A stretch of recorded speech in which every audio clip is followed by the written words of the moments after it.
Adriana, primero agradecerte por tu participación en este primer foro institucional. Esperamos que se pueda convertir en parte pues, de la agenda nacional de los políticos de derecha que velan por el sentido común. Quería que puedas darme tus reacciones a las ideas que se han intercambiado el día de hoy, a los panelistas, ¿no?, que han expresado sus puntos de vista partidarios y al mismo tiempo de la iniciativa en general. Bueno, yo agradezco mucho la invitación y creo que es importantísimo que se generen estos espacios de discusión respecto a ideas y principios, ¿no? Y eso ha sido justamente de lo que ha tratado el panel que yo he podido compartir con el congresista Muñante y con la congresista Barbarán.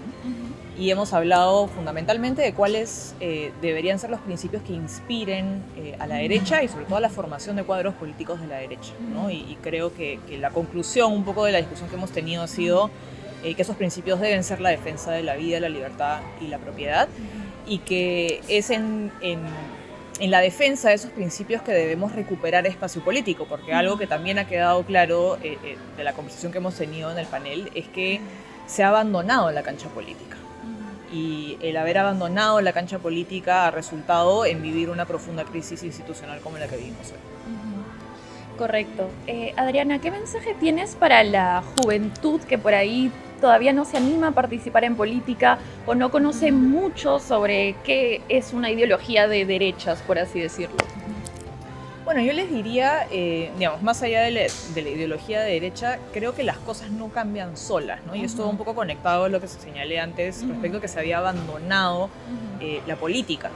Si uno espera que otros hagan las cosas o que otros generen los cambios que uno espera, no va a conseguir nada. Finalmente, uno tiene que ser protagonista del cambio que quiere, ¿no? Entonces creo que eso le diría a los jóvenes que están interesados en política, esto ya independientemente de la orilla política en la que se encuentren, ¿no? Que si uno quiere ver cambios, nadie los va a hacer por uno, sino que uno tiene muchas veces incluso la responsabilidad de generar esos cambios, porque creo yo que mientras más acceso a oportunidades uno tiene, más responsabilidad tiene para generarlos. Claro. Y más impacto puede generar también desde su trinchera, ¿no?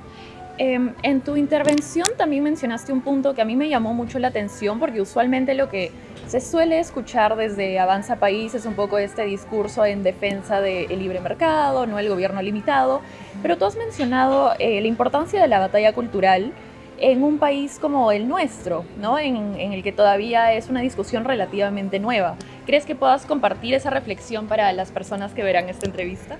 Sí, o sea, creo que cuando se habla de la defensa de la libertad se suele, digamos, reducir mucho al libre mercado.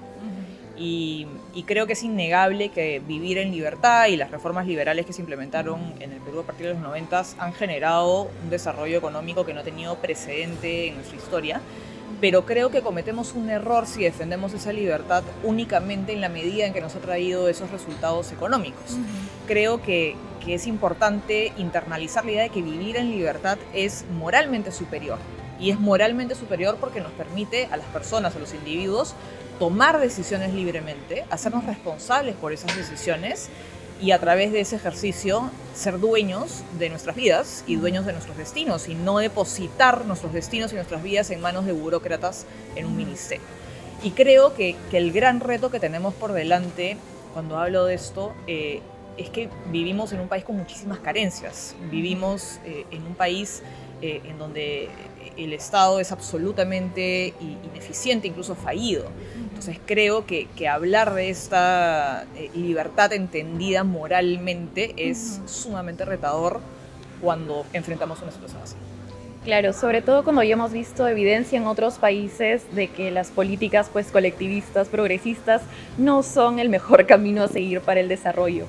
Finalmente, esta es una pregunta que también le hice al congresista Muñante, y es que vemos un montón de gente que se queja primero de la labor del Congreso, pero no cae en cuenta que ellos mismos han elegido a sus representantes. Quería que tú puedas hacer una reflexión al respecto de cara a las siguientes elecciones y tal vez hacer un llamado a, no sé si la responsabilidad o a informarse mejor. Sí, creo que sí, es importante informarse mejor, pero nuevamente hablamos sobre las reglas electorales. Creo que el sistema electoral que tenemos genera que para los ciudadanos sea muy difícil realmente informarse respecto a los candidatos que forman parte de una lista parlamentaria, por ejemplo, ¿no? Al tener un sistema de representación proporcional en el cual las decenas de partidos que existen presentan cada uno cada lista con decenas de candidatos, al final los ciudadanos tienen que elegir entre cientos de opciones y eso hace que el costo de informarse sea altísimo. Entonces, claro, una persona puede votar por una lista parlamentaria, pero finalmente no va a conocer exactamente cuáles son todos y cada uno de los candidatos que podría terminar siendo congresista.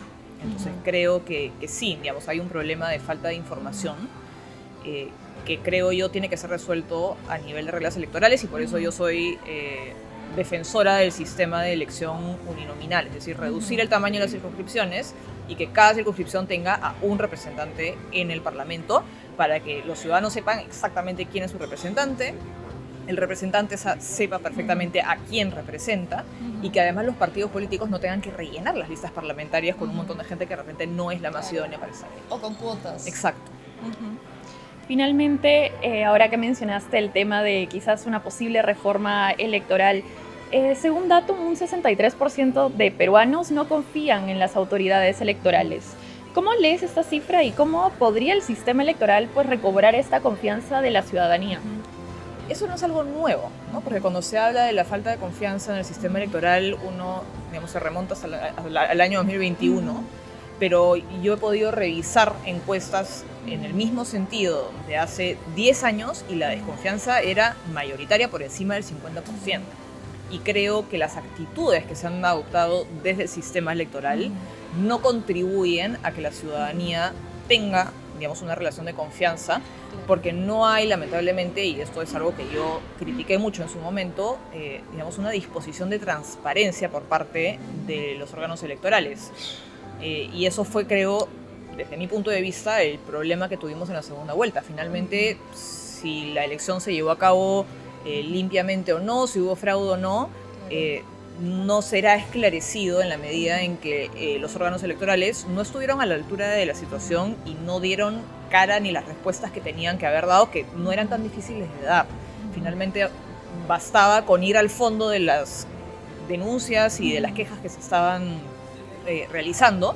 Sin embargo, optaron por cumplir un calendario electoral como si ese fuese el fin supremo del sistema electoral. Y no, finalmente, de acuerdo a la Constitución, el fin de tener un sistema electoral es que los resultados de las elecciones reflejen de manera precisa y exacta la voluntad popular, no cumplir con un calendario electoral. Entonces, más allá de si hubo o no, digamos, alguna irregularidad en la elección, creo yo que la propia actitud tanto de la OMPE como por parte del Jurado Nacional de Elecciones ha contribuido enormemente a que esta desconfianza aumente. Perfecto. Muchísimas gracias, congresista.